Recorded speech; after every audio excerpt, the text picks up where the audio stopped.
Lok Sabha election 2024 के लिए महाराष्ट्र में बीजेपी वाले एनडीए यानी नेशनल डेमोक्रेटिक अलायंस का सीट बंटवारा फिक्स हो चुका है, जबकि कांग्रेस वाले एमवीए यानी महाविकास अघाड़ी के घटक दलों को एक दूसरे में नुक्स ही नुक्स नजर आ रहे हैं।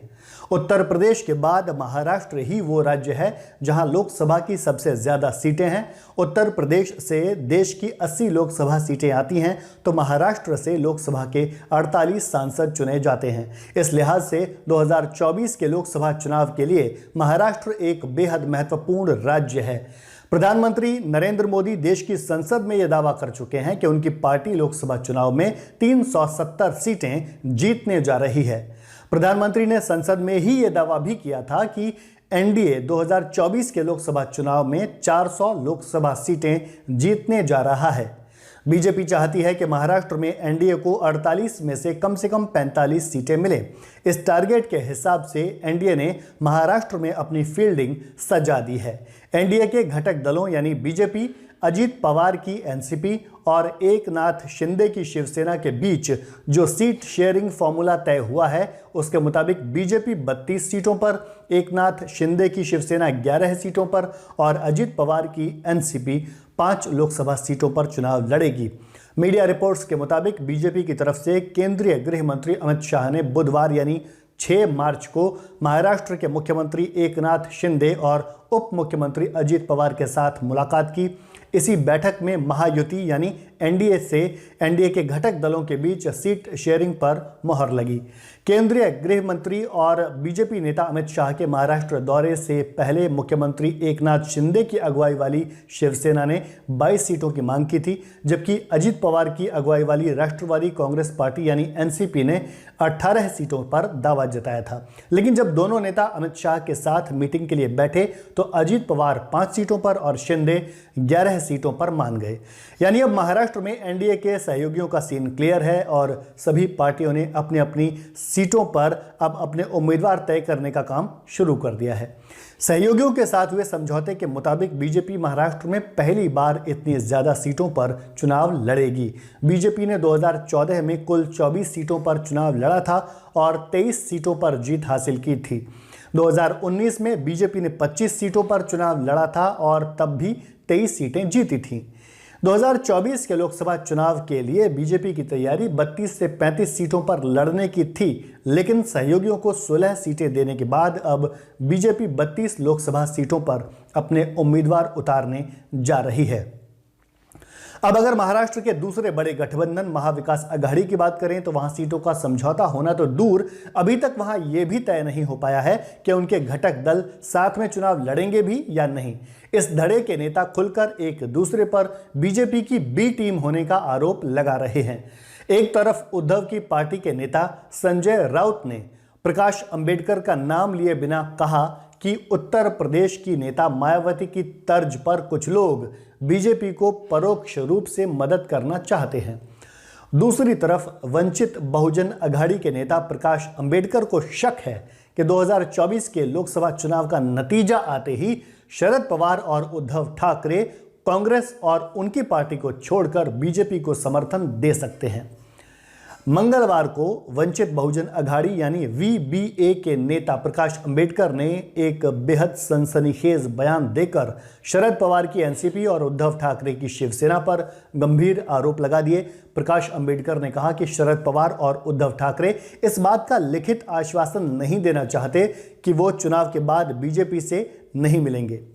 प्रकाश अंबेडकर ने शरद पवार की पार्टी के नेता जितेंद्र आह्वाड को लिखी चिट्ठी में चौंकाने वाले दावे किए हैं। उन्होंने लिखा कि सीट शेयरिंग पर एमवीए की बैठक में जब उनके प्रतिनिधियों ने कहा कि हमें मतदाताओं को यह भरोसा दिलाना होगा कि चुनाव के बाद हम बीजेपी या आरएसएस के साथ नहीं जाएंगे, तब आपके सभी नेता खामोश बैठे रहे। प्रकाश अंबेडकर ने आगे लिखा कि शरद पवार और उद्धव की पार्टी के नेताओं ने एक तरह से इस प्रस्ताव का मौन विरोध किया। आह्वाड को लिखी चिट्ठी में प्रकाश अंबेडकर ने कहा कि सिर्फ कांग्रेस पार्टी के नेता ने कहा कि यह बात लिखित में देने में कोई परेशानी नहीं होनी चाहिए, लेकिन उस बैठक में मौजूद संजय राउत ने लिखित आश्वासन देने से साफ साफ इनकार कर दिया। प्रकाश अंबेडकर ने यह भी लिखा कि महाविकास अघाड़ी में शामिल होने से पहले वो ये कंफर्म कर लेना चाहते हैं कि चुनाव के बाद पवार और उद्धव बीजेपी के साथ तो नहीं जाएंगे। इसके बाद गठबंधन की बात को पटरी पर लाने के लिए खुद शरद पवार, उद्धव ठाकरे और कांग्रेस के नेता बाला साहब थोराट ने प्रकाश अंबेडकर के साथ मीटिंग की। यह मीटिंग 6 मार्च को मुंबई के एक 5 स्टार होटल में लगभग 3.5 घंटे तक चली। बैठक में शामिल होने वाले वीबीए के प्रवक्ता सिद्धार्थ मोकले ने कहा कि मीटिंग में प्रकाश अंबेडकर ने यह मुद्दा उठाया कि ऐसी अफवाहें हैं कि एमवीए के कुछ सहयोगी दल बीजेपी के साथ बातचीत कर रहे हैं। वीबीए ऐसे दोहरे रवैये के खिलाफ है और चुनाव से पहले या बाद में किसी को भी परेशान करने वालों को बर्दाश्त नहीं किया जाएगा। इसलिए उन्होंने मांग की है कि हर सहयोगी को यह लिखित में देना होगा कि कोई भी भाजपा के साथ गठबंधन नहीं करेगा। बैठक के बाद प्रकाश अंबेडकर ने यह भी कहा कि महाविकास अघाड़ी के कांग्रेस, उद्धव की पार्टी और शरद पवार की पार्टी के बीच सीटों को लेकर झगड़ा कायम है। अंबेडकर ने ऐसी 15 सीटें बताईं जिन्हें लेकर हर पार्टी अपना अपना दावा ठोक रही है। अंबेडकर ने यह भी कहा कि शरद पवार, उद्धव और कांग्रेस तीनों दल 3.5 साल से साथ हैं, लेकिन इनके बीच कोई तालमेल नहीं है। अंबेडकर ने कहा कि वो अपने पत्ते नहीं खोलेंगे, क्योंकि अगर उन्हें इन 15 सीटों में से कोई सीट चाहिए होगी तो वो किससे बात करेंगे। प्रकाश अंबेडकर ने एक और बात कही कि कांग्रेस की सीटों का फैसला तो महाराष्ट्र में हो नहीं सकता, क्योंकि वो तो दिल्ली से होगा। दरअसल मामला यह है कि प्रकाश अंबेडकर ने अपनी पार्टी के लिए 27 लोकसभा सीटों की मांग की थी, जिसे अब उन्होंने कम करके 17 सीट कर दिया है, जबकि शरद पवार, उद्धव और कांग्रेस उन्हें कम से कम सीटों पर निपटाना चाहते हैं।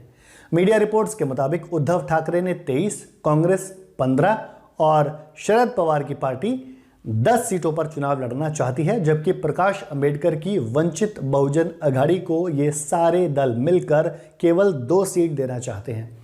हालांकि ये 2 सीट शरद पवार देंगे या उद्धव ठाकरे, ये अभी तक तय नहीं है। लोकसभा की 23 सीटें मांगने के पीछे उद्धव कैंप का लॉजिक है कि 2019 का लोकसभा चुनाव उन्होंने बीजेपी के साथ मिलकर जब लड़ा था तो 23 सीटों पर उम्मीदवार उतारे थे और उसमें से 18 सीटों पर जीत हासिल की थी। इसलिए 2024 के लोकसभा चुनाव में भी उन्हें 23 सीटें चाहिए। दूसरी तरफ शरद पवार की एनसीपी ने 4 और कांग्रेस ने केवल 1 सीट पर जीत हासिल की थी, लेकिन इस बार पवार 10 तो कांग्रेस 15 सीटों पर चुनाव लड़ना चाहती है। हालांकि जिस तरह का अविश्वास इन दलों में है, उसे देखकर लगता नहीं कि महाविकास अघाड़ी की सीट शेयरिंग किसी अंजाम तक पहुंच भी पाएगी।